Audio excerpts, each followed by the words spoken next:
Assalamualaikum warahmatullahi wabarakatuh. Nama saya Mutiara Nurazmi Afifah akan mempresentasikan mata kuliah linear aljabar di 6.3 yaitu proses Gram-Schmidt dekomposisi Qi. Di sini ada himpunan ortogonal yaitu suatu himpunan vektor-vektor dalam hasil ruang kali di dalam setiap pasangan vektor dalam vektor himpunan tersebut adalah ortogonal. Misalnya, terdapat vektor U1, 010, U2, 101, U3, 10, min 1. Maka himpunan S, U1, U2, dan U3 adalah himpunan ortogonal. Karena hasil dari kali dalam U1, U2, U1, U3, dan U2, U3 semuanya sama dengan 0. Jadi U1 ortogonal terhadap U2, U1 terhadap ortogonal U3, dan U2 ortogonal terhadap U3. Jadi, setiap pasang vektor di dalam himpunan tersebut, hasil kali dalamnya adalah 0. Berikutnya adalah himpunan ortonormal. Adalah suatu himpunan ortogonal di mana setiap vektor mempunyai norma sama dengan 1. Misalnya terhadap vektor U1, 100, U2, 010, U3, 001. Maka himpunan S yang berisi vektor U1, U2, dan U3 adalah himpunan ortogonal. Karena setiap pasang hasil kali dalamnya adalah 0. Dan juga himpunan ortonormal karena panjang dari vektor U1, vektor U2, dan vektor U3 semuanya panjangnya adalah 1. Jadi normanya adalah 1. Jadi himpunan ortonormal itu udah pasti ortogonal, dan himpunan ortogonal itu jika panjang setiap vektornya sama dengan 1, maka disebut dengan himpunan ortonormal. Selanjutnya, ini jika P adalah vektor tak nol di dalam suatu ruang hasil kali dalam, maka vektornya V dibagi dengan normanya, sepernorma vektor V dikali dengan vektor V akan memiliki norma 1, yaitu proses ini disebut normalisasi atau menormalkan vektor V. Artinya, vektor V jika panjangnya tidak sama dengan 1, namun kalau kita bagi sama normanya, maka si vektor V ini panjangnya akan sama dengan 1. Di sini contohnya ada 010, 101, 10-1. Jadi norma dari vektor U1 adalah 1, norma dari vektor U2 adalah akar 2, dan norma dari U3 adalah akar 2. Jadi udah dilihat kalau U1 dikali U2, U1 dikali U3, U2 dan dikali U3 hasilnya adalah 0. Jadi tiga vektor ini adalah ortogonal. Jadi kita bisa mencari vektor V yaitu U1 dibagi dengan normanya. Hasilnya adalah 0, 1, 0. Jadi vektor V2 dibagi vektor U2 dibagi sama normanya, hasilnya juga sama 1 per akar 2. 0, terus 1 per akar 2. Jadi vektor V3 juga sama. Jadi vektor V3 dikali sama normanya, yaitu 1 per akar 2, terus 0, dan min 1 per akar 2. Kalau misalnya kita cari norma dari vektor V1 adalah 1, norma vektor V2 adalah 1, norma dari vektor V3 yaitu 1. Karena sebelumnya kita udah tahu yaitu ortogonal, jadi kita bisa membuat sama panjangnya sama dengan 1, maka vektor V1, V2, dan V3 disebut himpunan ortonormal. Kemudian, suatu baris yang berisi vektor-vektor ortogonal disebut ortogonal. Suatu baris yang berisi vektor-vektor ortonormal disebut basis ortonormal. Di sini, contoh gampang, kalau kita punya basis S yaitu 10,01, di sini basis DR2, maka si basis ini dia bakal jadi ortogonal dan basis ortonormal.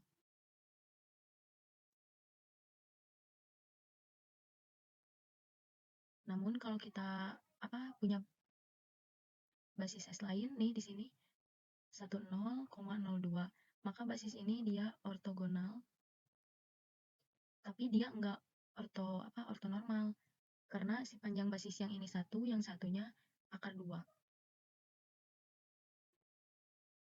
Jadi dia hanya ortogonal dan bukan ortonormal. Nah, di sini standar di R3 misalnya 100,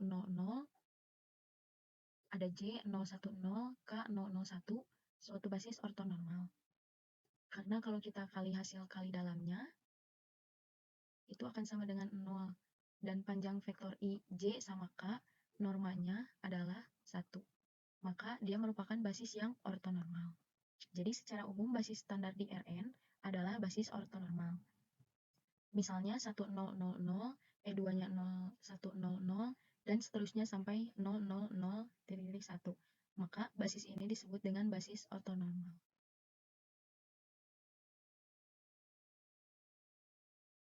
Lalu ada satu teorema 631. Jika S adalah himpunan vektor-vektor V1, V2 hingga Vn, adalah suatu basis ortonormal untuk suatu ruang hasil kali dalam V, dan U adalah sebarang vektor dalam V, maka U bisa membentuk menjadi seperti ini atau disebut dengan kombinasi linear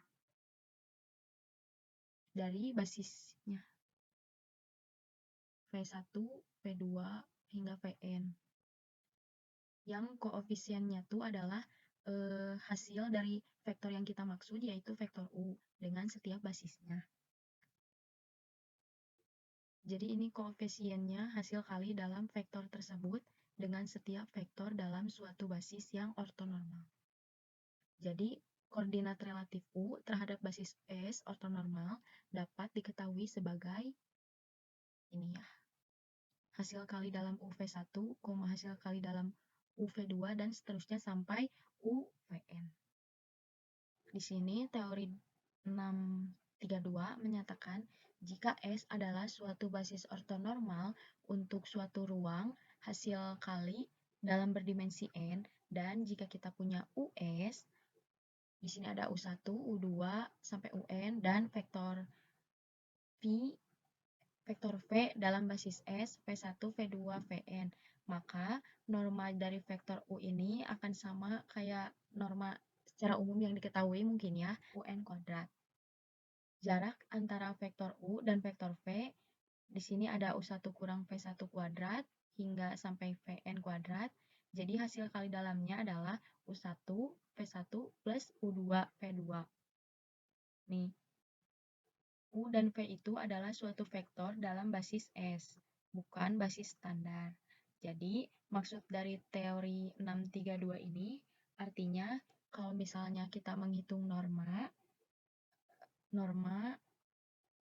jarak, dan hasil kali dalam, itu tidak akan berpengaruh basis mana yang kita gunakan.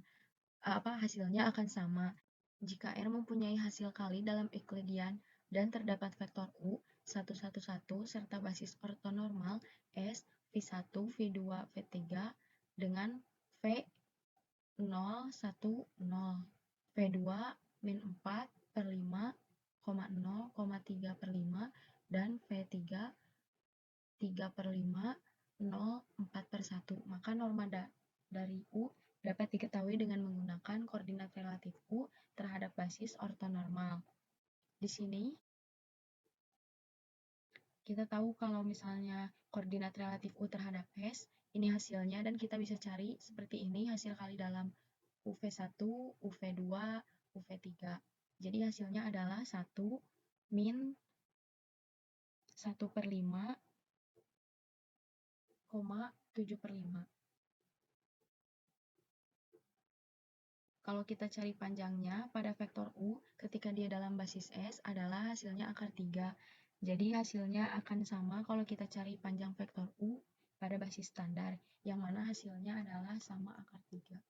Itu inti dari teorema 632, bahwa kita mencari panjang suatu vektor itu nggak masalah selagi kita menggunakan basis yang ortonormal. Selanjutnya, koordinat relatif terhadap basis ortogonal.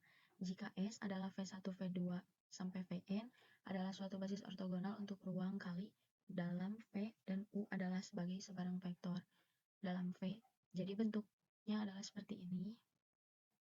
Kalau sebelumnya, kita kan tahu ya, ini ada kombinasi linear buat basis ortonormal. Maka kalau untuk basis ortogonal itu dibagi dengan norma basis dikuadratkan. Jadi sepadan V1, V1, V2, V2, Vn, dan Pn. Jadi normal basisnya dikuadratkan. Jadi koordinat relatif U terhadap basis ortogonal yaitu dapat diketahui sebagai ini ya. Ada hasil kali dalam vektor U dan V1 dibagi dengan panjang V1 dikuadratin sampai hasil kali dalam U dan Vn dibagi sama V panjang Vn dikuadratkan. Teori 633 menyatakan jika S sama dengan himpunan vektor tak nol yang ortogonal dalam suatu ruang hasil kali dalam, maka S bebas linear. Jadi kalau dia ortogonal udah pasti bebas linear. Di sini ada teori 634, teori proyeksi. Jika W adalah suatu subruang berdimensi terhingga dari suatu ruang hasil kali dalam V, maka setiap vektor U dalam V bisa dinyatakan tetap dengan satu cara sebagai U sama dengan W1 plus W2. W1 di mana berada dalam W, subruang W, dan W2 berada di subruang W. Selanjutnya teori 634 atau teori yang dikenal sebagai teori proyeksi. Jika W adalah suatu subruang berdimensi terhingga dari suatu ruang hasil kali dalam V, maka setiap vektor U dalam V bisa dinyatakan tetap dengan satu cara sebagai U sama dengan W1 plus W2, di mana W1 itu berada dalam W dan W2 berada dalam W verb. Kita tahu kalau W dan W verb ini dia adalah ortogonal.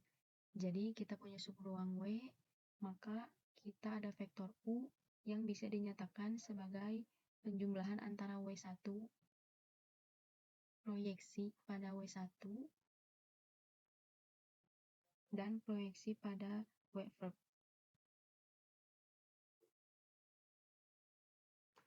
Kalau di R2 kita bisa lihat ini ada vektor. Jadi ini XY, ini ada W, maka ini akan W verb. Karena dia adalah yang protagonal. Jadi vektor U itu kalau diproyeksikan ini W2 sama dengan W1 ditambah W2. Jadi W1 berada di W dan W2 berada di W verb. Selanjutnya teori 635. Jika W adalah suatu subruang berdimensi terhingga dari suatu ruang hasil kali dalam P, jika V1, V2, dan Vr adalah suatu basis ortonormal untuk W.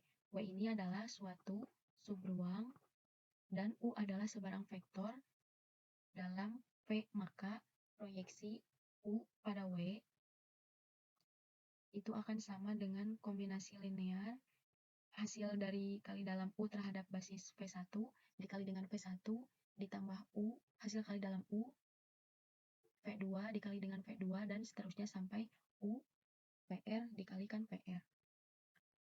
Jadi V1, V2, dan VR ini basis ortonormal W, bukan V. Jadi V1, V2, VR adalah suatu basis ortogonal untuk W dan U adalah sebarang vektor dalam V, maka proyeksinya akan menjadi seperti ini. Hasil kali dalam U1 dikali dalam V1 dibagi dengan norma panjang basis yang dikuadratkan ini. Panjang basis yang dikuadratkan. Jadi proyeksi U terhadap W, kalau dia proyeksi U terhadap W kayak gini, kalau basisnya ortogonal akan menjadi seperti ini. Teori 636, setiap ruang hasil kali dalam tak nol berdimensi terhingga mempunyai suatu basis ortonormal. Ini masuk ke proses Gram-Schmidt, suatu proses sistematis buat mengubah basis U1, U2 sampai dengan UR menjadi basis ortogonal V1, V2, VR. Anggap terdapat suatu basis U1, U2, sampai UR, maka untuk mengubah basis tersebut menjadi basis ortogonal dilakukan dengan langkah-langkah sebagai berikut. Jadi langkah ke-1 ini basis V1 sama dengan U1, V2, U2 dikali dengan V1, hasil kali dalam, dibagi dengan panjang V1, dikuadratkan dikali sama vektor V1. Vektor V1 itu dalam ini tuh apa ya, sama dengan U1 ini. Dan langkah seterusnya sampai dengan langkah R. Kalau misalnya langkahnya cuma U1, U2, dan U3, berarti langkahnya cuma sampai 3, dan ya begitu. Untuk mengubah basis ortogonal menjadi basis ortonormal, maka dapat dilakukan dengan cara menormalisasikan basis ortogonal. Jadi, V1 dibagi dengan panjang V1, V2 dibagi dengan panjang V2, V3 dibagi dengan panjang V3, dan seterusnya. Suatu basis dengan U1 sama dengan 111, U2 011, U3 001. Ubahlah basis tersebut menjadi basis ortogonal dengan menggunakan program Gram-Schmidt. Jadi basis ini enggak ortogonal dengan menggunakan proses Gram-Schmidt. Ini langkah pertama dari V1 sama dengan U1. Jadi basis pertama yang ortogonal adalah 111. Ini langkah kedua, vektor basis kedua yaitu U2 dikurangi proyeksi pada W1. Jadi U2 itu 011 dikurangi dengan hasil kali dalam U2 dan V1. Ini dibagi dengan V1 dikuadratkan. Dikali dengan vektor V1 adalah 111. Jadi hasilnya adalah ini ya. Jadi selanjutnya juga basis yang ketiga sama. U3 dikurangi proyeksi U3 pada W2. Proyeksi U3 pada W2 ini diproyeksikan pada V1, pada V2, hasilnya 001, ini basis V1, ini basis V2. Pasti proses hasilnya seperti ini ya. Jadi basis ortogonalnya adalah V1, V2, dan V3 dengan V1, V111, V2 min 2 per 3, 1 per 3, 1 per 3, dan V3 0, min 1 per 2, 1 per 2. Di teori 6.3.7, dekomposisi QR. Jika A adalah suatu matriks M kali N dengan vektor-vektor kolom yang bebas secara linear, maka difaktorkan sebagai A sama dengan QR, di mana Q adalah suatu matriks M kali N dengan vektor-vektor kolom ortonormal. R adalah suatu matriks segitiga atas N kali N yang dapat Selanjutnya, anggap kita punya matriks A yang isinya ABC, DEF, GHI, terus vektor-vektor kolom dari A adalah U1, ABC, U2, DEF, U3, GHI. Kita anggap vektor-vektor kolom ini adalah bebas linear.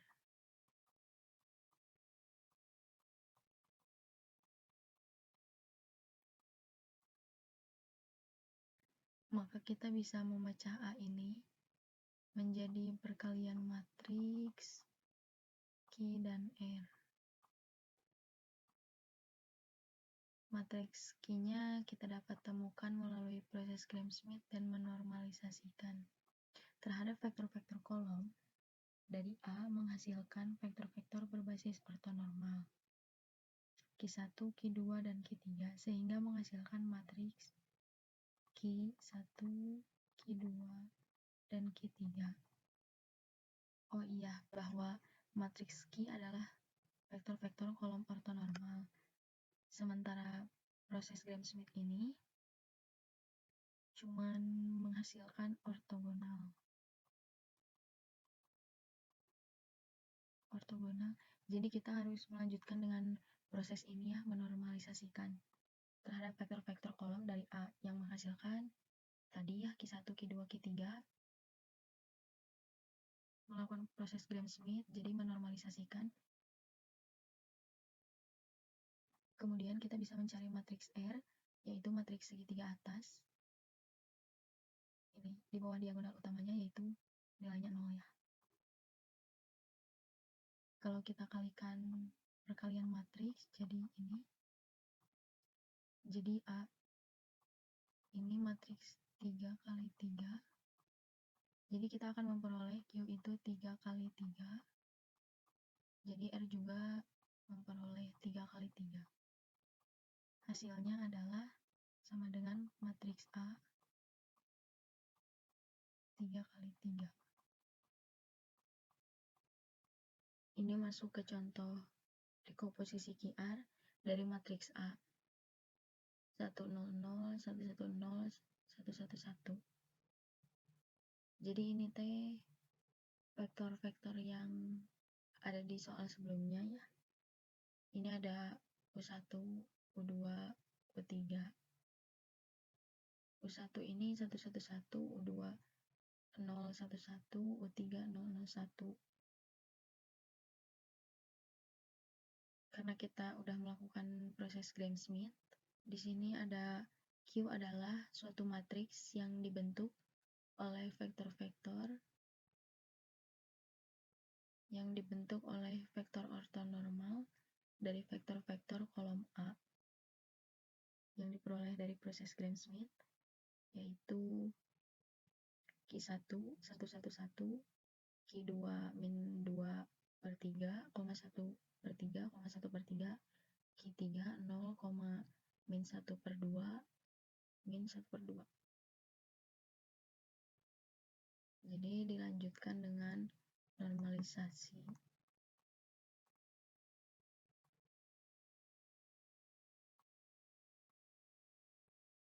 Adalah sepertiga ini. Dia dikali sepertiga. Norma dari Q2 adalah 6 per 3. 1 per Q2 adalah 3 per 6. Ini hasilnya. Ini yang Q3 juga sama. Panjangnya 1 per akar 2. Terus ini 0, setengah kuadrat.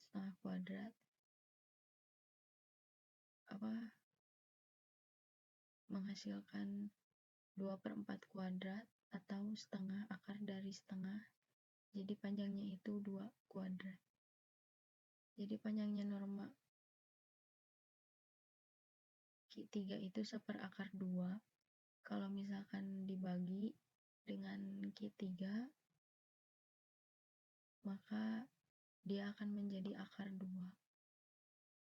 Matriks Q itu adalah 1 per 3, 1 per 3, 1 per 3. Ini 1 per 3, 1 per 3. Kolom yang keduanya, ini min 2 per 3 dikali dengan 3 per akar 6. Ini hilang. Min 2 per akar 6. Ini 1 per akar 6, 1 per akar 6.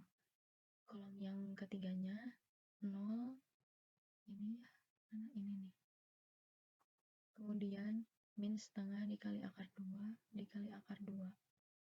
Jadi kita dapat ini nih matriks Q-nya. R adalah suatu matriks segitiga dengan formula R hasil kali dalam U1 Q1, U2 Q2, Q1, U3 Q1, U2 Q2, U3 Q2, U3 dan Q3. Jadi kita dapat hasil perkalian R-nya. Jadi ngebentuk segitiga atas.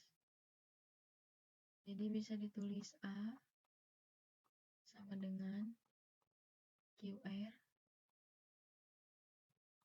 Matriks R-nya ini, matriks Q-nya ini, matriks R-nya ini.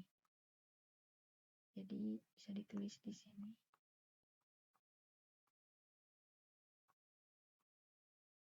Mungkin cukup sekian yang bisa saya sampaikan.